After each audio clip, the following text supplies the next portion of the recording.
Get it!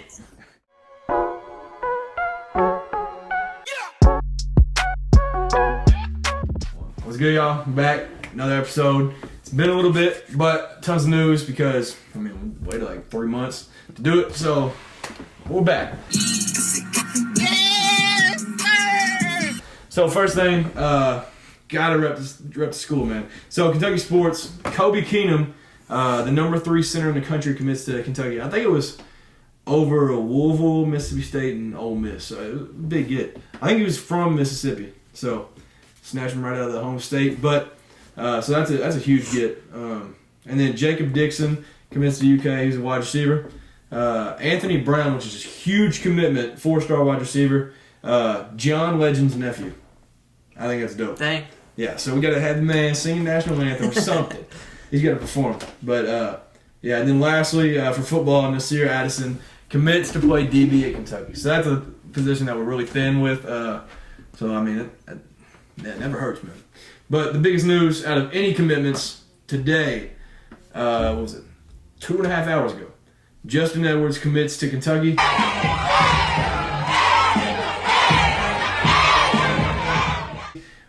It was what we were talking about a couple weeks ago. He was a long-time Tennessee lock.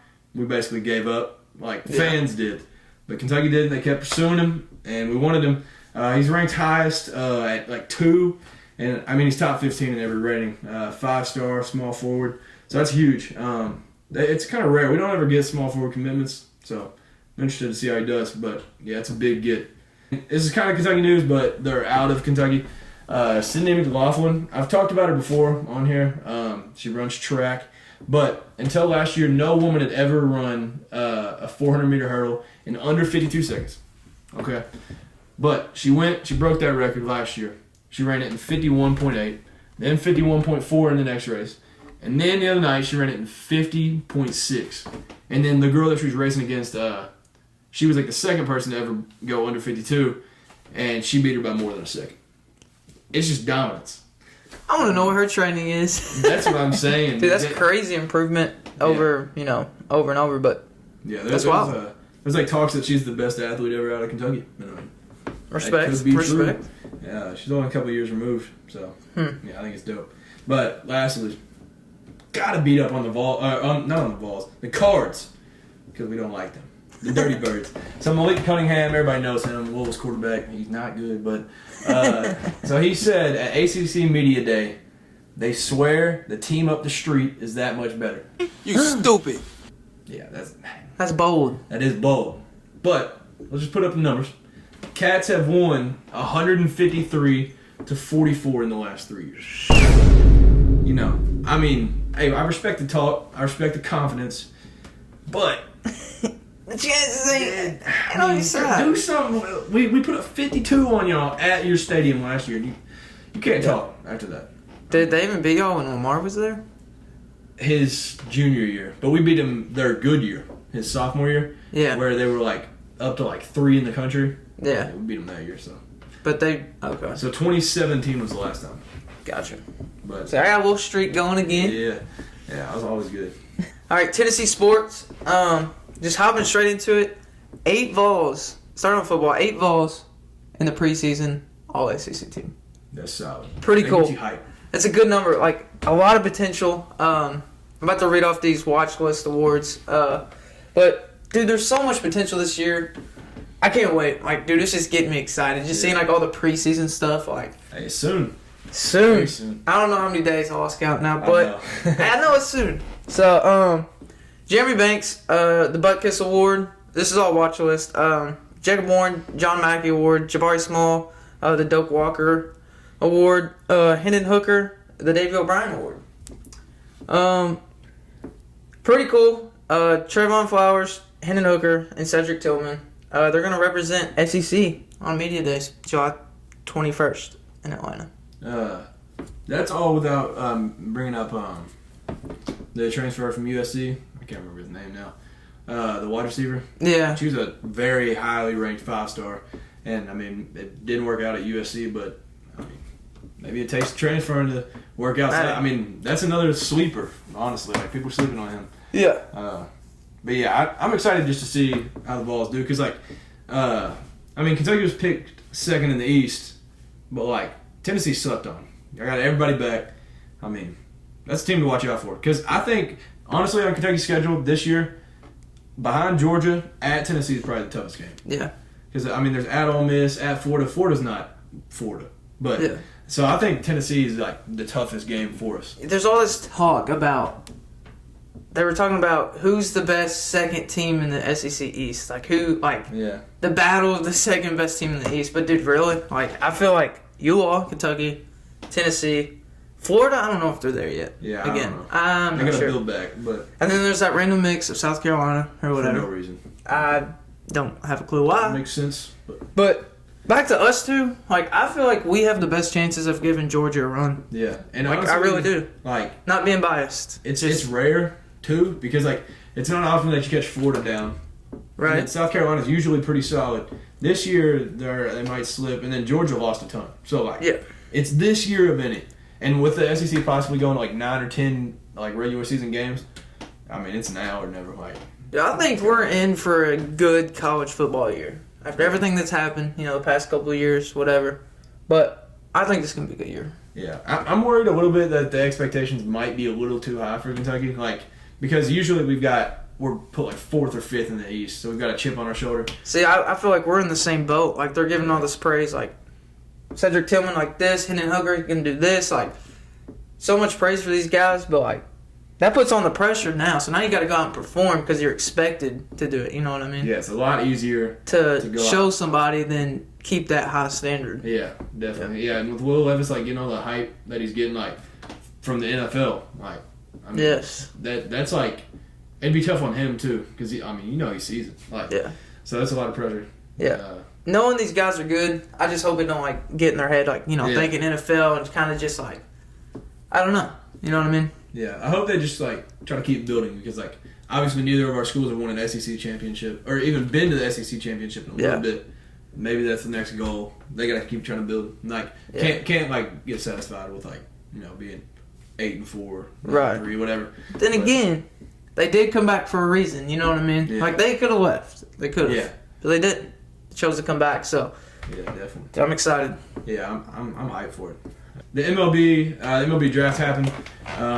The Cats had 6 players drafted, and the Vols had 10. Yeah, that's a lot. And that is the most? Right? The most of an SEC team, and I think our conference had the most. Total. Yeah, it was by a lot. I think. Yeah, I don't even think it was close. So, hey. Speaking, SEC's doing numbers. Means more. It does. It just means more. But yeah, so number 1 pick was Jackson Holliday. I thought Drew Jones was going to be the lock, but Jackson Holliday goes number 1. He's a shortstop straight out of high school. And then Drew Jones goes 2nd to the Diamondbacks. And he's an outfielder. But I was confused because 3rd... I tried to look it up because I didn't watch the draft, not gonna lie. But it said 3rd was Kumar Rocker, but he left last year from Vandy. So, I don't know. Y'all have to look it up for yourself. I'll help you with the first 2, but I don't know about that. But some college basketball. This is crazy. I want your opinion on this. So the number 1 player, it depends on the ranking, but ESPN swapped DJ Wagner, which is the huge name. They put him at 2 and put this GG Jackson at number 1. And so he was the class of 2023, but he reclassified to 22, decommitted from UNC and committed to South Carolina. Yeah. So, first of all, thoughts on going from a blue blood to a bottom feeder in the SEC? I don't know. Maybe he sees something there that not everybody else sees. He sees this. I'm assuming. That's a very good point. But apparently, I think he might be from South Carolina, so I don't know. Oh, okay. But closer to home. That don't do too much. Yeah, but I don't know. I feel like I don't know. So going from a team like that to a team kind of a bottom feeder, like you said, I don't know. It's got to be something. So what do you think is worse? So decommitting from school, and saying you're going to play now instead of wait, and go to it's not a rival, but it's kind of the same geographically. What's worse, that or what Shaden Sharp did? Where he committed to Kentucky, said he was going to play next year, sat, and then didn't stay for the next year. What do you think's worse? Oh, I don't know. Because people are on both sides. Okay. So the first one. So this one is flip a commitment, reclassify, and you're playing right away. Or you commit to a school, right say you'll play next year, but then you just go early, sit that season, and don't play the next year. Well, I feel like if you said you're gonna play and then don't, I feel like that's kind of worse. Yeah, but like this one, see, I can see both sides because like this one can be heartbreaking. Like that's a huge commitment, and then just to randomly flip and play right away. Like I don't know. Yeah. I don't know which one's worse, really. Shaden Sharp's was kind of messed up, but part of that was his agent, so beats me. They both go both ways, I guess. Yeah, both of them are rough. But something sad. So college football, Spencer Webb, Oregon, Oregon. Yeah. Yep. Which is weird because a few months ago I started seeing him on like TikTok, and so I was like, oh, dude, he this guy's came up kinda on my dope. TikTok. Yes. Yeah, and so I started watching like his highlights, and then I think it was Destroying, YouTuber, if you don't know. He went on like a visit there, and he was the one that gave him the tour. Spencer Webb was. Really? I believe it was him. But he passes away at 22 years old. What was it? A rock slide or something? Yeah, Like, something like that. So it was like, it's such a sad passing. But I mean, I don't know where he was like projected in the draft, but he was really good, and he was coming back for, I believe, his junior year. It was something like that, but he was due for a breakout year, and so that's just sad. Yeah, I mean, you hate to see that at that age because that's literally 2 years from what we are. So yeah. But the SEC, so obviously the best conference in every sport. They announced that they'd rather keep the conference to 16 teams, which is huge. So we've talked about it many times, like the expansion of conferences. So they're saying they want to keep it with Oklahoma and Texas added, and that being. And then that's it. I love it. That's fine. Yeah, that is perfectly fine with me. But yeah, I don't know if you saw this. Vanderbilt's head coach, Clark Leah. I don't know how to. It might be Leah, but he says Vanderbilt will be the best program in the country in time. I just don't know what to say about this. Look, man, I just don't know what to say. Scott? Yep. It is rare that I am relatively speechless. That moment has officially arrived. I don't know what to say. So. Another bold statement. Very, very bold. See, like, I'm all for confidence. Like, you can't be like, all right, we're going to suck. Yeah, I mean, understandable. You can't say that.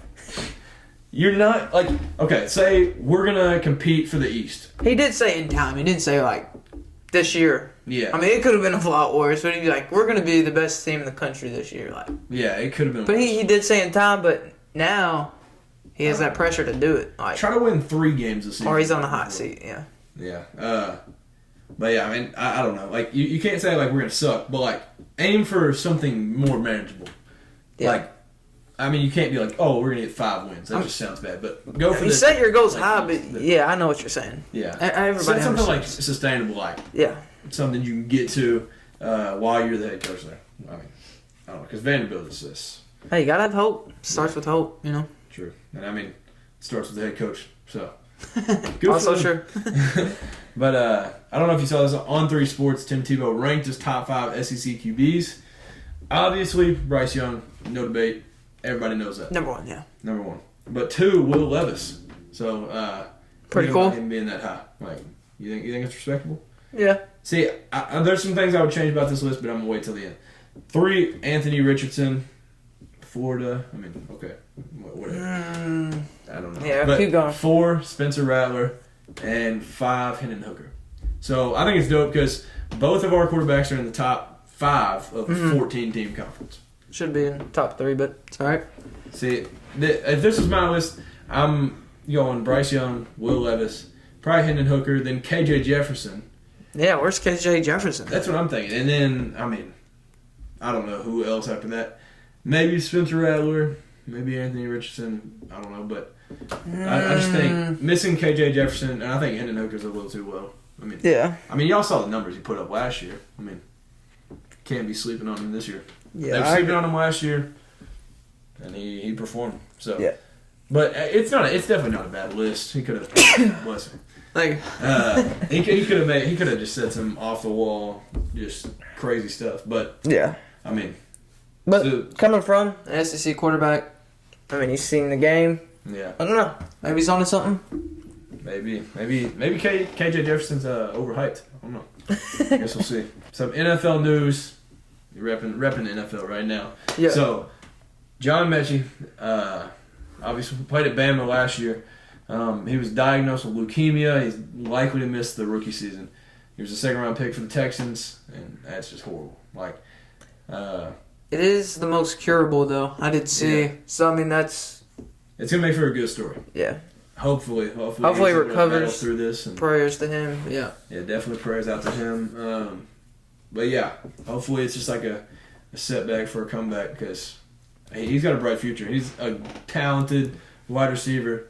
So yeah, I hope he's able to fight this off. Yeah. So everybody loves this. Everybody loves the uniforms. Everybody loves helmets. And I feel like the NFL's been going absolutely insane with like uniforms. So we're gonna run through them. I'm gonna try to put them on the screen. So first of all, Tampa Bay creamsicle uniforms. Rate these 1 to 10. I'm not doing those all these. Creamsicle? It's the orange jersey, Pretty white fine. helmet. Yeah, Not gonna lie. I love it. It's good looking. 9 out of 10. Got 9 out of 10. Okay. So the Eagles come out with a black helmet and the Kelly green helmet. Which one do you like better out of those two? The black helmet. Black helmet. I do like the black helmet. Yeah, that's gonna be dope. Bears wearing orange helmets. Wait. Back up. The Kelly green for the Eagles. That's like the old green, right? Yeah. Okay. With like the older wing style. Right. Yeah. Okay. Yeah. The black helmet. I like it. Yeah, the black's dope, and it has a little sparkle in it. So Yeah. something nice. But the Bears are gonna wear orange helmets, which feels weird, but I like it. I do like it. It's alright. Yeah, I think it'll go well with if they're with certain uniforms. Yeah. I don't know, but the Falcons are bringing back the red, which I like. Dion, cool. That's what Dion wore. Yep. Those are dope. Those might be my favorite ones that have come out. Really? Big Falcons guy. Hey, we'll see. And the Cardinals are bringing a black helmet, which I like because I think it was due. They got black uniforms. They need a black helmet. The Giants are wearing the throwbacks. I love the throwbacks. I've never liked their helmet now with the NY. I've never liked that. I've always liked the older Giants where it says Giants on it. Yeah. I've never been a fan of their new style helmets anyway. So I get LT when I see them uniforms. Yes. So I mean, exactly. That's classic. So I like even though rival in the same division, but yeah. You gotta respect the uniform. Big uniform guys here. But so the Saints released, this was a few weeks ago, a black helmet with the stripe of the Fleur-de-Lis, which I think is sick. Very cool. Yeah, at first I was like, hey, bro, that's kind of weird, but it's growing on me because it's something different. I mean, right. Not the gold. The Patriots are bringing back the white throwback helmets and the uniform. I didn't know they were bringing back the uniform too. Awesome. What do you rate that one out of 10? I love it. 10 out of 10. Yeah, that one. That's a beautiful uniform. The Jets are bringing a black helmet, which I like because it's matte. I think it's dope. It is matte, isn't it? Yeah. And so they got the black uniforms and new uniforms. Okay, that made it better. At first I was like, eh. Yeah, I don't know how it would be with regular paint. Like with the green, I don't know, but the matte, pretty cool. Yeah, I think it's different. Dope. I like it. The Texans are changing, or they'll have a different helmet for the first time in their franchise history. They're bringing out a red helmet. About time, dude. I like it. I mess with it. I think it'll look dope. I don't know if it would go with the red jerseys, just based off pictures. But they're I think if they, you think they'll the navy color match it? Yeah, I don't know. Maybe. We'll have to see how it looks. But based on pictures, I think it would look better with the navy. Yeah, I would. Yeah. Maybe even white. I don't know. But and then the Panthers, they brought out the blackout uniform. We talked about it. The black helmet. W. Sweet. I believe that's their first or second helmet or change in their franchise too.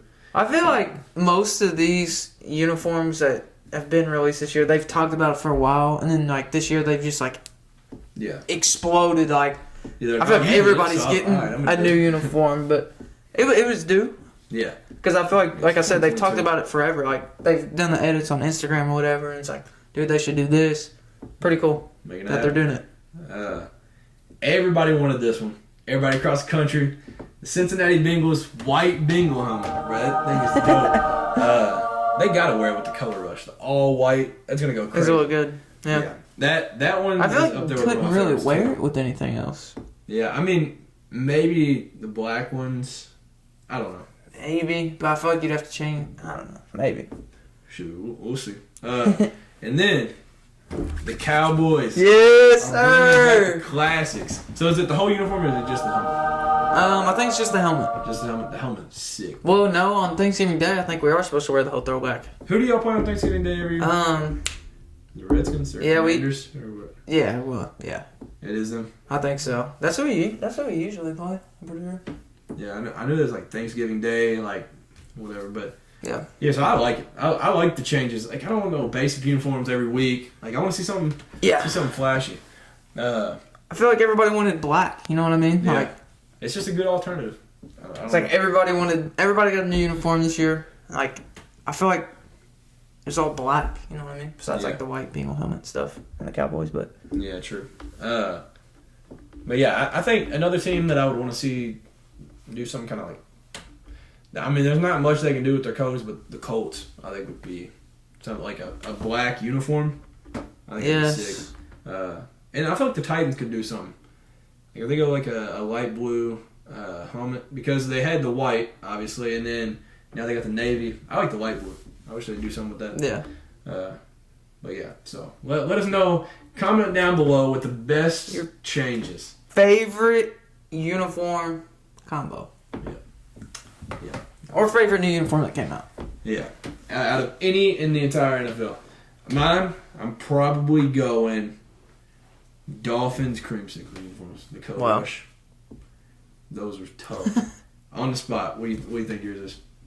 But it'd be wrong to not pick the Cowboys, man. Yeah. I mean, just name like it's so clean. Yeah, it's classic. Like it's like the white nothing fancy. It's just a clean look. But I like it. I like all the new helmets and uniforms that came out. But yeah, I think they're really fitting, right, for all the teams. But I do love the Falcons bringing back the red. That's absolutely beautiful. Their new uniforms suck, so I don't know if that's the full uniform that they're bringing back.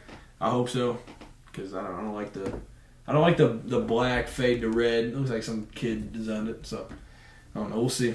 But lastly, some golf, because that's a gentleman's game. And I believe we've went through all of them. So the Masters was Scotty Scheffler. Remember this one. PGA Championship was Justin Thomas, hometown Louisville kid. And then Matthew Fitzpatrick was the U.S. Open. And so the Open, which used to be the British Open, Cameron Smith wins it. Sick first name. Really cool first name. But yeah, I think it was due. I was kind of rooting for Rory or Will Zalatoris because, I mean, Rory's just dope. He was doing really well for a while. And then, I mean, Will Zalatoris, he's just been so close for so many majors, and he just hasn't got one yet. But, yeah, so congrats to Cameron Smith for that, because I believe that's his first. So that's dope. But you got any last things? Yeah, before we go, I forgot to mention when we were talking about college football. With the NIL deals, apparently, I don't know how the other SEC teams are, but Tennessee, you will now be able to purchase jerseys with the last names on them instead of just like our classic jerseys, like the 92 and like 16. You know what I mean? Yeah.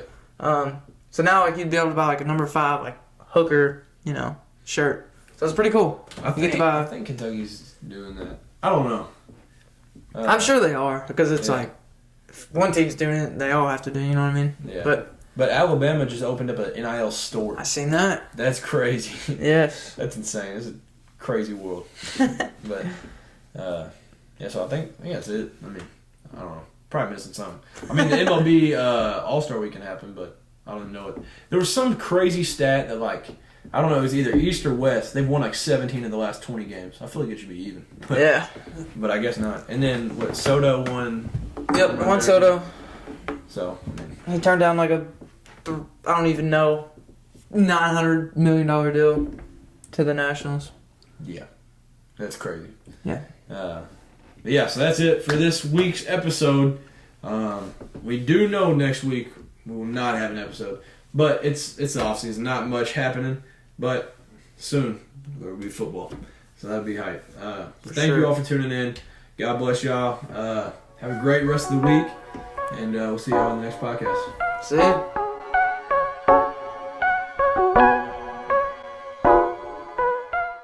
Dog Nation, stay loud. Hey, cats, stay hungry. Yeah.